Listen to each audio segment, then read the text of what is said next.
to the ICAEW Insights In Focus podcast. Welcome to ICAEW Insights In Focus, the podcast from the Institute of Chartered Accountants in England and Wales, which looks at issues facing business and finance. I'm Philippa Kelly, Director of Financial Services at ICAEW, and this episode focuses in on modern slavery. As inflation endures and the supply chain crunch continues, businesses are feeling considerable pressure. Many may be struggling to find the workers they need. That can either be empowering or extremely disempowering for workers. At the same time, we've seen several recent revelations around fraud, including in government-backed loan schemes and furlough. In challenging times, some people are willing to push and breach the limits to succeed or simply survive. Such conditions can also heighten the risk of modern slavery, and chartered accountants need to be aware of the risks and what to look out for. 2022 also presents a broader ESG context for business. While much has been made of a more robust environmental reporting, the S, the social side, is just as important and more needs to be done. Awareness of the signs of modern slavery and how to respond to those signs are an important part of this. To explore this further, I'm joined by Caroline Hohey, OBE QC, barrister at Furnable Chambers, who prosecuted the very first case brought under the Modern Slavery Act, Laura Thomas, Senior Prevention and Partnerships Officer of the Gangmasters and Labour Abuse Authority, the GLAA, and Deepak Vashi, Sustainability Manager at ICAEW, to talk about building cases against modern slavery offences, the part chartered accountants can play in tackling the issues, and how to spot the red flags. Starting with Caroline, prosecuting that first case under the Modern Slavery Act, what can you tell us about it, and what were the challenges of building that first case? Well, this case was against a background of earlier cases in the sense that the Modern Slavery Act filled a gap that had been left really since Wilberforce's time, which seems somewhat ironic. So to put it in context, we had anti-slavery legislation predating the Coroners and Justice Act, but we didn't have legislation that meant you could prosecute those people who were holding people as slaves in domestic servitude. You can only prosecute the movement of people being held for exploitation. We then had the Coroners and Justice Act, which was almost like a holding piece of legislation before we brought in the Modern Slavery Act. I was very lucky I was involved with the drafting of the Modern Slavery Act, and what it did was clarify and solidify the legislation, which was a bit disparate, into one place, and more importantly, it extended the sentencing powers and gave us greater reach in our prosecutions. For example, prior to the Modern Slavery Act, you could get more time in jail for trafficking, moving 3 kilos of cocaine, than you could get for trafficking 300 people, which is pretty shocking, really, when you put a higher price on punishing cocaine than you do for the destruction and demolition of people's lives. Building the first case was very challenging because we were explaining new law to not only a jury, but to the judge who has to ensure that it's properly applied. Really, the biggest thing is selling the concept of what exploitation is to a jury, getting them to understand it. Slavery isn't, what we expect from cotton picking in America in the 1700s. It's a different contemporized format. It's people who are working for next to no wages in unsafe conditions with limitations on their freedom of movement and their access to basic rights that we take for granted, removal of their identity papers, total misinformation on their rights, prevention of contacting their families, or maybe creation of debt bondage in their source countries. But can I make it clear that actually modern slavery and exploitation victims can be just as much British citizens as they could be from Vietnam or Poland or any other jurisdiction?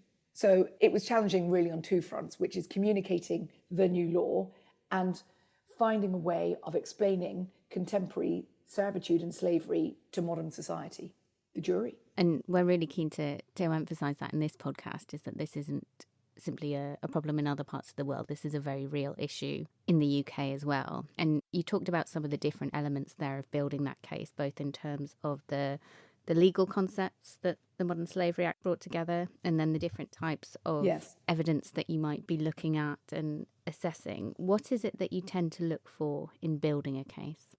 Well, I think Laura and I come from pretty much the same background, slightly different angles. First of all, Normally, we would start with an account from a complainant. We would look to find out what had happened to them, how had they been exploited. It may be that we never actually rely on that account in court. And the second case I did under the Modern Slavery Act was child labour exploitation of Vietnamese nationals. And the 3 young ladies concerned were so badly damaged by what had happened to them. It wasn't right morally to call them because it was going to be so detrimental to their mental health. But that is a starting point for the investigation. Who is doing what and how are they doing it? So although we start with the complainant, we then would corroborate their account by looking at, for example, phone evidence, financial documents. We often take an Al Capone approach. If we can't get them for the criminal acts overt, we can show where the greed and the money is going. Because, let's be honest, modern slavery and trafficking is motivated by fiscal gain and greed. And when you have unseemly profits, you need to hide them somewhere. And so that is often an approach we use. We also do a compare and contrast. Compare the lifestyle of the victims, what they have and what they have access to the lifestyle of the defendants and what they have. Social media footprints. Often the complainants in our case will simply not exist in normal ways. They won't have an NHS recognition or education or local authority or social services. And yet, in contrast, you will often see quite the opposite. And more than that, we will see often, and I'm sure Laura will agree with me on this, we will often see surrounding criminal offending. So much as you have the exploitation, that exploitation could also involve fraud by creation of false bank accounts. So financial is definitely a very significant driver. And supporting our victim. It's always better to be able to show the jury how damaged someone is and what their story is. And it can be very helpful for the victim to be able to give their account and be examined on it. In Operation Fort, we had over 300 victims. And every victim I have called, with the exception of 2, has said that by providing their account, they have, and being believed, they felt that they have reclaimed some of their dignity that was stolen from them. Laura, is that consistent with what you found at the GLAA when you're working with victims, that actually bringing a case and telling their story? Yes, we find that victims feel empowered, and that's the first step then for them being able to move on and start a life again. So what's the role that chartered accountants can play here? And Caroline, you mentioned some of that financial data and the Al Capone approach. How important can that be? Oh, it's absolutely vital. Look, I can tell you from having been prosecuting these cases now for nearly 11 years, it'll be 11 years in April since I did the first modern slavery case. Every single one of those cases, and I've had over 1,000 victims and over 150 defendants, has included financial evidence, banking. I have summoned accountants who haven't provided appropriate documents to me, because the view that I take is, if this is motivated by greed, dirty money has to go somewhere. And I'd also make this observation, that one of the issues we have is, if there is human exploitation in your supply chain, if you are seeing this activity and sanctioning it by absence of intervention, normally associated with it is money laundering and a risk of other criminal and potentially terrorist activity, which exposes you, be it board member, to really very significant criminal penalties. So as accountants, it's ensuring that when you're doing your audit, when you're returning your accounts, challenge your client. We don't just sign them off for the sake of doing it. I'm self-employed and my accountants are rigorous, and I welcome it, because I need to know, even though I am self-employed and don't employ anyone else, that my supply chain is clean. I look at other organisations. I mean, we've seen recently in the press, Tony's Chocolate did its own inventory of the cleanliness of its supply chain and discovered that its cocoa beans were being harvested in one of the East African nations by child labour. So those questions, uncomfortable and difficult, have to be asked. Because, as I say, if you have one aspect of criminality, exploitation, invariably money laundering is running hand in hand with it. And I think that is the real key point for our members, isn't it, Caroline? That whatever role you are in, whether that's on a board, whether it's non-executive, an auditor, in a finance team, this is something that you may have the capacity to see and do something about. Absolutely. And subcontracting out and delegation is not a defence. You are the company responsible. And I think one of the things that we've really noticed through the pandemic recently is a change in ethical consumerism. The bottom line is no longer financial. The bottom line is far more holistic, and I think particularly financial experts are vital in that. In Operation Fort in July, we convicted the first ever British national running a commercial organisation for his involvement in labour exploitation. He was effectively running a wholly illegal operation, paying Polish workers absolutely de minimis wages, paying their slavers, because that's what I would call them, directly, and liaising with them directly, knowing full well what was going on. Now, he never lodged any proper accounts. When we actually unpicked his accounts, we discovered that we could also charge him and convict him of tax evasion. Not only company tax evasion, but personal tax evasion, theft from the public purse, cheating the British taxpayer. And as I said, it goes back to that Al Capone approach. Pick apart the finances, look at the bank accounts, look at where the money is moving. If there is not a reasonable, acceptable answer, then people like me will just keep hacking away at it until we get the answers that we're expecting. And it's that real web of offences that will often happen to sit together as well. So bringing Laura in, would you be able to talk about some other examples or case studies of successful interventions that you've made that are particularly relevant for chartered accountants? So during a recent compliance inspection conducted with an agency, the investigator found that, quite simply, they weren't paying their workers the holiday pay that they were entitled to. So as the measures for COVID were brought in March 2020, the holiday allowance of all of the workers was recorded. So 516 workers all owed some holiday. They were furloughed. The company stated that they were following the guidelines published, and that once the furlough had been finished, then they would work out the pay.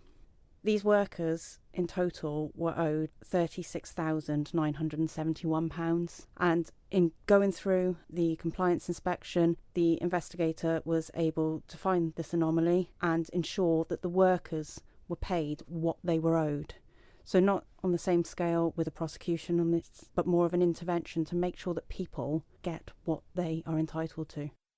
And I suppose that emphasises that this is something that chartered accountants have a role in looking for wherever they are, and it may be in a holiday pay calculation or something else, but to make that link and to be thinking about the potential for modern slavery as well. And to step back a little bit, businesses come across numerous government authorities and departments day to day, but for those who may not be as familiar, can you tell us a little bit about what the GLAA exists to do and who do you licence? So we are a non-departmental public body. We're sponsored by the Home Office, and we have 3 key functions across the organisation: regulation, enforcement and prevention. So within our regulation work, we operate a licensing scheme to regulate businesses who provide workers into the fresh produce supply chain and the horticulture industry. So that's from workers picking in the fields through to workers in warehouses breaking down pallets for goods to be moved to the next place. Anybody who supplies workers into those places have to be licensed by the Gangmasters and Labour Abuse Authority. Then alongside that, we have our enforcement teams who investigate reports of worker exploitation, illegal activity such as human trafficking, and then also forced labour, illegal labour provision, working with partners, law enforcement, National Crime Agency and non-government organisations to make sure that the offences are investigated properly and that victims are given the support that they need to move forward. And then alongside that, we have our prevention work, which is made possible by working with lots of other people in industry, education, governments, charities, faith groups. And really, through our prevention work, we aim to raise awareness of basic employment rights provided under the UK law for workers, whether they're UK citizens, European nationals, whoever is working in the UK, they have rights. You're listening to the ICAEW Insights in Focus podcast. Caroline mentioned the change in ethical consumerism over the pandemic, and we can all think about what we've been buying and where we go for that, and the attention that we pay to where our food comes from, which I suppose is in part driven by things like climate change as well, and just that general increasing awareness of where things come from in the world. But over the pandemic, how have you seen the landscape for workers change, and how do you expect it to change in the next months and years as businesses face increased cost pressure due to inflation? Supply chain issues are still very prevalent, and labour shortages. Have you seen a change in the treatment of essential workers?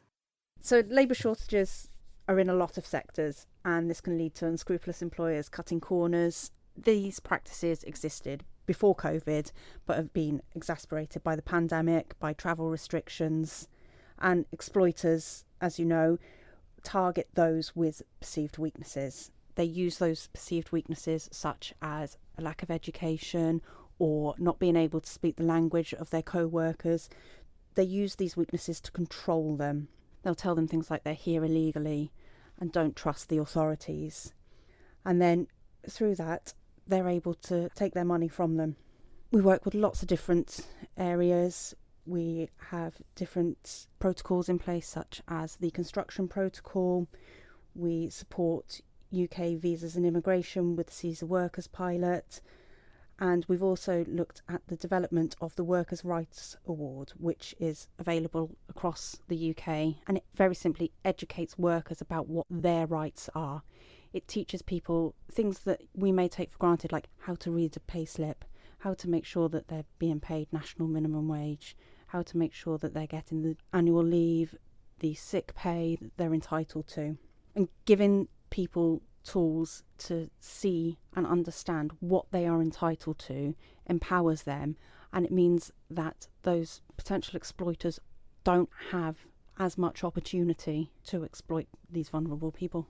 Caroline, have you seen that increase in exploitation or unscrupulous behaviour filtering up to the level of prosecution yet? And is that something that you're expecting if you haven't yet seen it? Well, actually, it's a very astute question. It's a combination of both. What we saw was really a number of problems. First of all, victim retention. What COVID created was many people fleeing back to their origin countries and starting afresh, and so not engaging with prosecutions and investigations that we had ongoing. What we saw during the pandemic was exploitation, particularly sexual exploitation, taking place behind closed doors, and organised crime groups, because that's predominantly who's doing it, adapting and becoming nimble to what needed to be done in order to feed the criminal market and gain profit. And now we are seeing the legacy of that. All of the indicators that Laura pointed out are exactly what we see. Lack of education, lack of understanding, fear and intimidation are used as the tools of control by the perpetrators. We only have to look at what happened in Leicester, for example, in the garment sector. You know, in my personal opinion, anyone doing due diligence should be spot checking manufacturing plants and ensuring that they are safe working conditions, one. Two, who's doing the employment? Are they subcontracted through an employment agency? Who's regulating that employment agency? How are they being paid? One of the things that we see over and over again is that employees' wages are paid into one or two bank accounts instead of into individuals' checked bank accounts.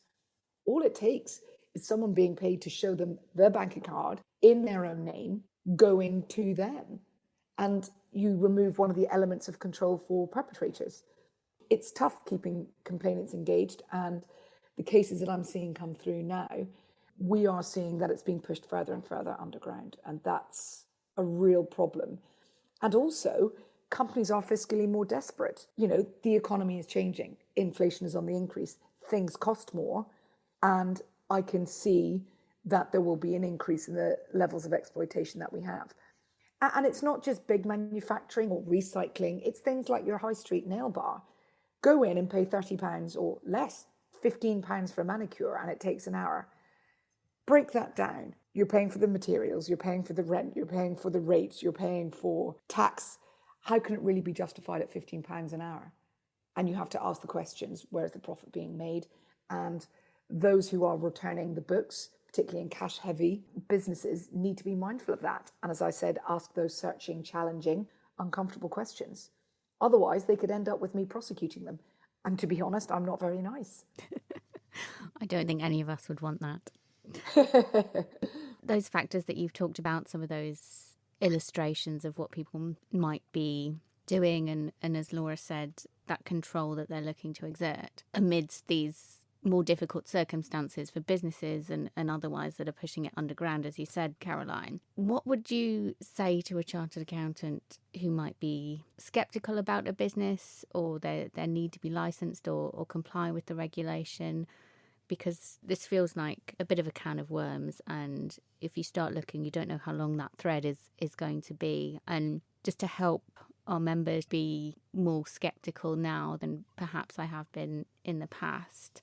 I am their worst nightmare come true. Laura will speak and then I will add on my bit, because don't forget, Laura's role is often to investigate and find this material. Then it gets thrust on my desk, and together with the Crime Prosecution Service of the GLA, we decide what to prosecute. I mean, Laura, what view do you take? The most important thing is to remember to seek advice, seek help. If something doesn't look right, if something doesn't feel right, trust your instincts. Look for those signs. Look for where somebody hasn't been paid their national minimum wage. Look for where there might be a deduction for personal protective equipment. If it's there, then it's possible that these people are being exploited in some way or another. We're not saying that all of these indicators will be present all of the time, and we're not saying that even if one or two of them are there, that people are being exploited. But that's what we're here for. We are here to investigate these suspicions. We are here to look for the evidence and, as Caroline said, present the case. And Caroline, when that case gets presented to you... Well, all I can say is this. Laura provides me with the evidence, and then I might suggest a couple of further lines of inquiry. But as Laura says, better to ask for help and cover your back than find yourself having committed a criminal act, being professionally negligent, and ending up in a criminal court because you have turned a blind eye. Because turning a blind eye is not only criminally irresponsible, it's morally irresponsible. And the ramifications are so far-reaching because you will have done an act in furtherance of the criminal end game. You have to be sceptical. As Laura said, why are these expenses being deducted? Is national insurance being properly paid? One of the things we discovered in Operation Fort was the use of 0 hours contracts. And when we unpicked the 0 hours contracts, that is actually what led us to some accounting material which demonstrated that the defendant in question had been exploiting the workers because he'd got these 0 hours contracts which were wholly irregular. And in fact, he'd all but was in liaison with HMRC when we swooped in to intervene. So the accountants in that case did the right thing. But they were lucky because if they hadn't, I would have had no hesitation in considering whether to join them on as a linked party. So if we are trusting our instincts, chartered accountants are being professionally sceptical, as you must be in everything that you do. What next? What about actually raising that red flag? How can we do that, Laura? So there's a number of ways you can raise potential issues. Certainly if it's within the regulated sector, make contact with the Gangmasters and Labour Abuse Authority. You can make contact with the police, Crime Stoppers, and also the Modern Slavery Helpline. The latter of the two, completely anonymous, although I would suggest that in a professional capacity, you would be providing your details to, as Caroline said, cover yourself as much as anything. But all of these pieces of information are vital. An investigation is like a jigsaw puzzle. And it's when you bring all of the little bits together that you actually build the case and see the whole picture. Deepak, we've heard about the responsibility that chartered accountants in particular have. You and I both know this is something that ICAEW is increasingly conscious of and need to support members with. What guidance can we offer accountants on the risk factors to look out for in their clients? I think the key thing here is knowing where to spot it in your clients and knowing where it's likely to occur, including risk countries and industries. And examples of these include hand car washes and nail bars. And I think further sources of this info can be found in the National Crime Agency and the Global Slavery Index. And again, it's sort of just knowing what activities and red flags to look out for. And these are numerous, including cash-based business and output, which is not proportionate to staffing or size, unexplained business activities, complex business structures, unusual payment structures. Again, all this is information that the accountant will be privy to within the organisation. We're in a very fortunate position being that we see the nuts and bolts of the company and everything that's confidential within it. Of course, there are many other factors, but these are probably the key ones that have been identified. And we've talked about raising those concerns externally, but I suppose for someone within a business or an auditor or other consultant, what would be your first step in terms of raising a flag there? And is this something that's become more challenging in a remote or hybrid working world? Yeah, of course, it's become more challenging in a remote and hybrid world where, access to your senior managers, your junior managers, your partners may not be so prevalent. But I think if suspicions are there, suspicion should be raised to seniors above you. And I think the main thing, as Caroline and Laura have said before me, being silent is certainly not an option, nor is approaching anyone who you suspect may be held in slavery for the reasons that have been outlined before I began speaking. Likewise, you can't really tip off the suspected perpetrator, as this may place a victim in danger and this may compromise the entire investigation. But again, I'd just like to reiterate the main point, which has been reiterated throughout this podcast, which is silence is certainly not an option, and trust your instincts. And that tipping off concept is something that members will be familiar with. But in terms of its application to modern slavery rather than economic crime, Caroline, what advice would you have in terms of how to go about that? Well, I think dealing with economic crime, it's got to be treated like money laundering. So we have a SARS process. So alert, think about who you're dealing with. If you have a genuine concern, ask the company to account for their activities and actions. And if it doesn't meet due diligence requirements on your part, if, as Laura said, if it doesn't look right and it doesn't smell right, it probably isn't right. Well, then I'm afraid to say the bigger issue is reporting it. And not to be fearful of that. Isn't it better that it's simply bad accounting keeping practices on their part rather than criminal activity than, as I said, and as Laura has said, looking the other way and by ignoring it, being part of the agreement to make it happen? I think one of the biggest things is to remember there is a person at the end of this. The victim is a real person who potentially is living in squalor, potentially has nothing, is potentially scrabbling around in bins to eat. And when you remember that there's a person at the end of that and you report it, you're ensuring that we or the other authorities can safeguard that potential victim. It's important to remember as well, not all victims will identify themselves as a victim and they're reliant on somebody else raising that flag for them to help them. I'd absolutely endorse what Laura said. Not every case is going to end up in a criminal prosecution. Our responsibility is safeguarding the vulnerable. And modern slavery offending is colourblind, economically blind, nationality blind. It could be anyone, could be one of us if something went wrong in our life. And we have a moral responsibility to ensure that, as I've had, victims aren't walking along the street picking up cigarette butts to smoke because they have nothing else in their life. That they're not showering in a canal or washing in a canal because there is no water where they're living. That they are not being dragged into woods and threatened to be hung by parts of their anatomy if they don't toe the party line.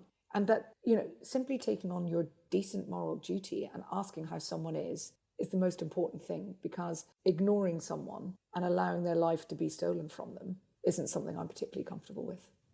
And I think that's an excellent point to end on. Not only is this a professional responsibility, it's also a moral responsibility. And I think, as all of our guests have illustrated, chartered accountants are in a unique position in many instances to spot those signs of modern slavery. And actually the action that you take or don't take can have very profound consequences for real people.